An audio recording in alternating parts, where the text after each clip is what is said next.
কি যে করি কিছুই ভালো লাগতেছে না। কি ব্যাপার শাহিন সাহেব, আজকে ফুচকার দোকানগুলো খুলেন নাই কেন এখনো? স্যার আপনার সাথে আমার কিছু কথা ছিল। হ্যাঁ বলেন, তাড়াতাড়ি বলেন। স্যার আজকে আমার ছুটি লাগবে, আজকে আমি কাজ করতে পারবো না। কি ছুটি লাগবে? এখন ছুটি দিলে শুক্রবার দিন সবকিছু বন্ধ থাকবে না, কাজ কাম কে করবে? স্যার আমি সব কর্মচারীদের বলে দিছি আজকে ওরা 10টা বাজে এসে কাজ শুরু করে দিবে। কি ব্যাপার, সবকিছু তো আগেতে প্ল্যান ছিল নাকি আপনার ভিতরে? দোকানপাট বন্ধ রাখছেন, এখনো খুলেন নাই, আপনার কাহিনী আমি বুঝলাম না ভাই। স্যার আপনি তো ভালো করে জানেন আমার মার হার্টের সমস্যা। আমার মা হঠাৎ করে হার্ট স্ট্রোক করছে, তো তাই ওনাকে নিয়ে মেডিকেল যেতে হবে। ও, ওর মার জন্য ছুটি লাগবে? হ্যাঁ আমি জানি তো এটা। স্যার এই দেখেন আমার ছোট ভাই আমার মার এখান থেকে বারবার ফোন দিতেছে, আমার ওদের কাছে এখনই যেতে হবে। ঠিক আছে যাও, আর শোনো আজকেই কিন্তু লাস্ট ছুটি, আর কোনোদিন কোনো উচিলা দেখাবে না, এই সমস্যা ওই সমস্যা সেই সমস্যা। আচ্ছা স্যার ঠিক আছে।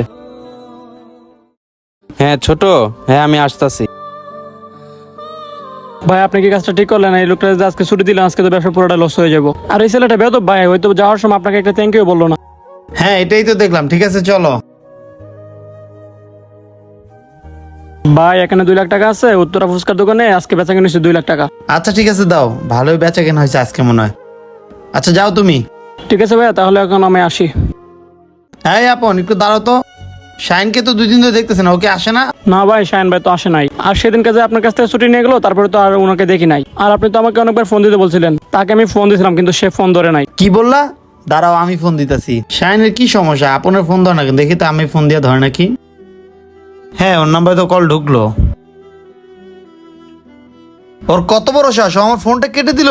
এতটা বেয়াদব একটা ছেলে। শোনো আপন, ও যখন কাজ করতে আসবে না, ওকে আমার কাছে আগে পাঠাবে, এর আগে যদি ও কোনো কাজ না ধরে। ঠিক আছে ভাইয়া, তাহলে আসি। চাকরিটাকে কি নিজের বাপের জমিদার মনে করে নাকি? যখন ইচ্ছা আসবে, যখন ইচ্ছা চলে যাবে, যখন ইচ্ছা ফোন টোন ধরবে না, ফোন কেটে দিবে। 1 সপ্তাহ হয়ে গেল, ছেলেটার কোনো খোঁজ খবর নাই। স্যার আপনি বিলে আমাকে আপনার সাথে দেখা করতে বলছেন?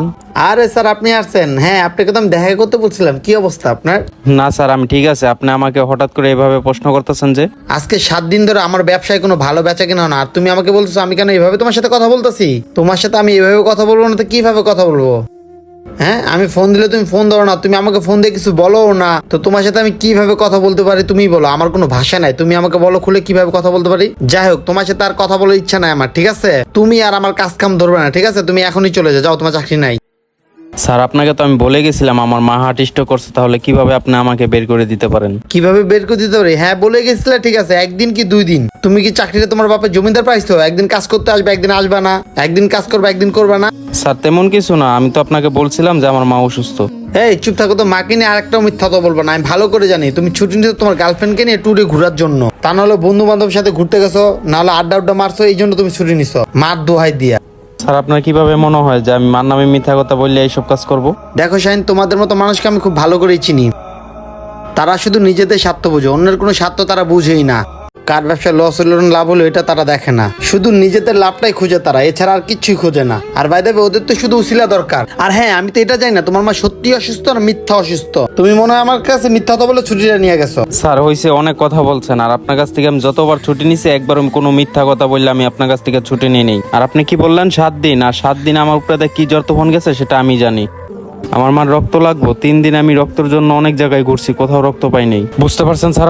আপনি যখন আমাকে ফোন দিতেছিলেন তখন আমি একজনের থেকে রক্ত ম্যানেজ করছি, তো ওই লোকের সাথে আমি রক্ত নিয়ে কথা বলতেছিলাম, তাই আপনার ফোনটা আমি কেটে দিছি। এই কারণে আমি ফোনটা রিসিভ করতে পারি নাই। আমি রক্ত ম্যানেজ করার পরে আপনাকে 3-4 বার আমি ফোন দিছি, কিন্তু আপনি আমার ফোনটা রিসিভ করেন নাই। আপনি কি ভাবছেন আমার দায়িত্ব নাই? অবশ্যই আমার দায়িত্ব আছে। আমি যদি ঠিক মতো কাজ না করি আমার পেটে ভাতও যাবে না, আমি টাকাও পাবো না। সত্যি কথা বলতে কি, মেডিকেল আমার ছোট ভাইয়ের বসা দিয়ে আমি কাজে আসছি, যেন সকালবেলা তাড়াতাড়ি দোকানটা খুলতে পারি আর আপনার বেচা কিনা যেন ভালো হয়। যাই হোক, এ জায়গায় আপনার কি? আপনার তো কিছুই না, আপনি তো একটা বাহানা দিয়ে ফেলাইছেন যে আপনার কাজ ফাঁকি দিয়ে আমি ঘুরতাছি। তোমার পার্সোনাল লাইফ নিয়ে আমি ঘাটাঘাটি করতে চাই না, বুঝছো? আমি চাই আমার কাজ কাম ঠিক মতো হয়েছে নাকি, আমার 10 টাকা ইনকাম হয়েছে নাকি, এটা আমি জানি। তোমার কি হইলো না হইলো এটা আমার জানে লাভ নাই। স্যার আপনার কাজ হোক বা না হোক এটা আর আমি এখন দেখবো না। আপনি আমাকে কাজ থেকে বের করে দিতে চাচ্ছেন না, এখন আমি বলি আমি আপনার কাজ আর করবো না। মানে?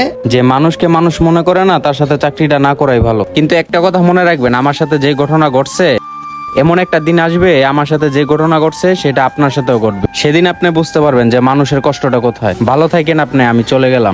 বন্ধুরা, এরকম অনেক মানুষ আছে যারা অন্যায় ছাড়াই মানুষের দোষ খুঁজে বেড়ায়। তাই বলছি এই ভিডিওটা ভালো লেগে থাকলে অবশ্যই টাইম লাইনে পাঠিয়ে দেবেন। ধন্যবাদ সবাইকে ভিডিও দেখার জন্য।